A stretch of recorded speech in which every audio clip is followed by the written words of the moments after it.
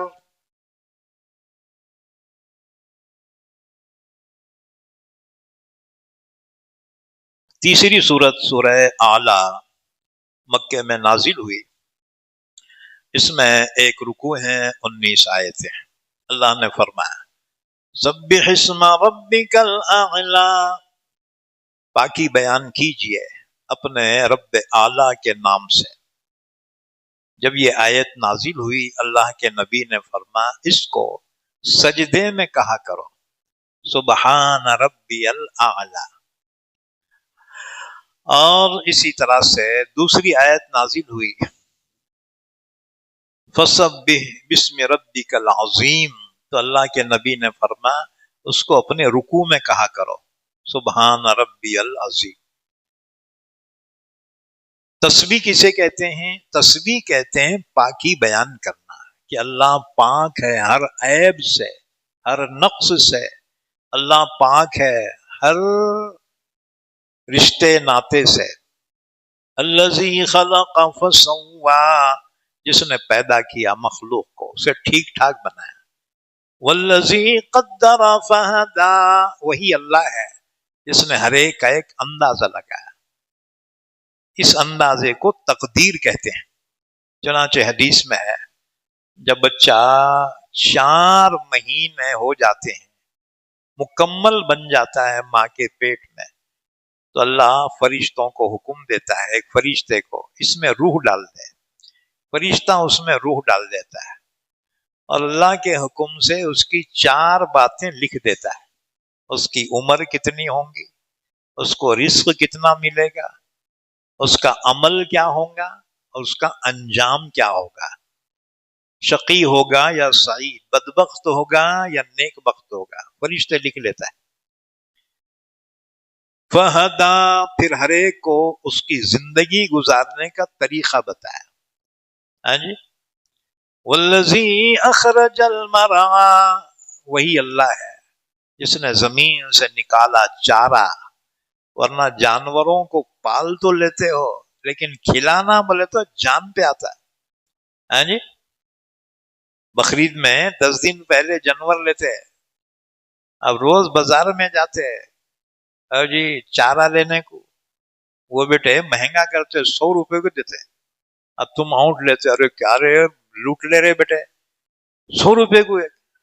ہاں بیٹے 10 دن بھی تو جانور کو کھلا نہیں سکتا، اللہ زندگی بھر ان کو کیسے کھلاتا ہوگا، یہ اللہ کی قدرت ہے. فَجَعَلَهُ غُثَاءً أَحْوَىٰ، پھر اس کو کر دیا کوڑا کرکٹ سیاہ. سَنُقْرِئُكَ فَلَا تَنسَىٰ، اللہ نے فرمایا نبی صلی اللہ علیہ وسلم ہم آپ کو پڑھائیں گے، آپ بھولیں گے نہیں. آیت شریفہ کا شان نزول یہ ہے جب حضرت جبرائیل اللہ کے نبی کو قرآن کی آیت پڑھ کے سناتے تھے تو آپ صلی اللہ علیہ وسلم امی تھے، تو آپ کو اندیشہ ہوتا کہ کہیں میں بھول نہ جاؤں. اس لیے جبرائیل جب پڑھتے تھے آپ بھی ساتھ ہی ساتھ پڑھنے کی کوشش کرتے تھے. تو اللہ نے تسلی دی کہ آپ جلدی جلدی پڑھنے کی کوشش نہ کرو، ہم آپ کو پڑھائیں گے، آپ کے سینے میں ہم محفوظ کریں گے. سَنُقْرِئُكَ فَلَا تَنسَىٰ، ہم آپ کو پڑھائیں گے پھر آپ بھولیں گے نہیں. إِلَّا مَا شَاءَ اللَّهُ، مگر اللہ جتنا بھلانا چاہے تو اتنا ہی ہوگا. إِنَّهُ يَعْلَمُ الْجَهْرَ وَمَا يَخْفَىٰ، بے شک اللہ جانتا ہے جو کچھ تم بلند آواز سے کہتے ہو، جو کچھ تم اپنے دلوں میں چھپائے رکھتے ہو، اللہ سے کوئی چیز پوشیدہ نہیں. وَنُيَسِّرُكَ لِلْيُسْرَىٰ، ہم آسانی کو آپ کے لیے آسان کر دیں گے. کیا مطلب؟ یسرا سے مراد ہے جنت، ہم توفیق دیں گے نیک عمل کی اور جنت کا راستہ آسان کر دیں گے. فَذَكِّرْ إِن نَّفَعَتِ الذِّكْرَىٰ، نصیحت کرتے رہیے آپ اگر نصیحت فائدہ دے. تو اللہ کے نبی صلی اللہ علیہ وسلم صحابہ کو نصیحت فرماتے تھے، سَيَذَّكَّرُ مَن يَخْشَىٰ، بعض لوگ نصیحت قبول کرتے ہیں اور بعض مخالفت کرتے ہیں، تو اللہ نے فرمایا جو اللہ کا خوف جس کے دل میں ہے وہ نصیحت ضرور قبول کرتا ہے۔ وَيَتَجَنَّبُهَا الْأَشْقَىٰ، اس سے دور رہتا ہے بدبخت، الَّذِي يَصْلَى النَّارَ الْكُبْرَىٰ، جو داخل ہوگا بہت بڑی آگ یعنی جہنم میں۔ تو کفر کا انجام، شرک کا انجام جہنم ہے۔ ثم لا يموت فيها ولا يحيا، جہنم میں نہ جیے گا نہ مرے گا، وہ زندگی کیا جو تکلیف دہ ہوگی، اور موت نہیں آئے گی کیونکہ موت کا بھی خاتمہ کر دیا جائے گا، تکلیف ضرور ہوگی۔ اللہ نے فرمایا جہنمیوں کے جو جسم ہوں گے نا، وہ جب بھی جلیں گے فوراً آٹومیٹک بنیں گے۔ کلما نضجت جلودهم بدلناهم جلودا غیرها لیذوقوا العذاب، جیسی جلے گا فوراً بنے گا، پھر جلے گا پھر بنے گا، مرے گا نہیں، موت نہیں آئے گی لیکن تکلیف ضرور ہوگی شدت کی۔ وہاں موت بھی پکارے گا تو موت نہیں آئے گی، اس سے کہا جائے گا لا تدعوا صبورا واحدا وادعوا صبورا کثیرا، او جہنمیوں ایک موت نہیں، موت بھی مانگو گے، موت نہیں آئے گی۔ قد افلح من تزکا وذکر اسم ربہ فصلی، کامیاب وہ شخص ہوگا جو اپنے دل کو پاک کرے، کفر سے، شرک سے، انانیت سے، تکبر سے، بغض سے، حسد سے، کینے سے، کپٹ سے اپنے دل کو صاف کر لے، وہ شخص کامیاب ہوگا۔ وَذَكَرَ اسْمَ رَبِّهِ، اور جو اپنے رب کے نام کا ذکر کرے تو ذکر سے قلب منور ہو جاتا ہے۔ وَصَلَّى، اب نماز پڑھے تو اس کی نماز معراج بن جاتی ہے۔ الصلاۃ معراج المومن، جب دل پاک ہو جاتا ہے اب نماز پڑھے تو گویا وہ اللہ سے کلام کر رہا ہے۔